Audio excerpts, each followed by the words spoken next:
So if you saw my last video, you heard me talk about the earth element. If you are in the northern hemisphere like I am, we are in this season called late summer. It's a distinct season in Chinese medicine. I've been learning about Chinese medicine for a few years now, and I've been incorporating the principles into my work, into my recipes, and also of course with fascia flow. Now, this time of year, you may be noticing already there's a shift, right? It's kind of damp in the mornings, there's a muggy heat in the day. This dampness can affect our digestion. The organs of the earth element are the stomach and pancreas, spleen. So we want to eat in ways that really can help harmonize our digestive processes this time of year. The quality that we include more of in our diet is sweet.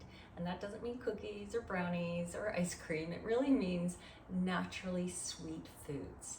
And things that are very seasonal, and also the color yellow is a big theme tied into the foods as well. So you can think of seasonal melons, sweet potatoes, squash, millet, certain nuts. All of this I have put together in a little guide for you to help you feel your best in late summer.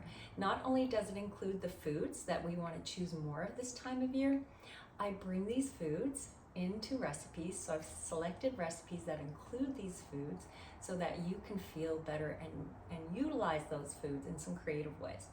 Also, it includes lifestyle tips, so things you can do to, again, feel more balanced and grounded. This is really a time of year to nourish yourself and feel grounded, because then as we move into fall, that stability really sets up our immune system for an optimal state moving into the cold and flu season. So if you want more information, just comment Earth and we'll send you the link to the guide. You're gonna love it. Any questions, reach out.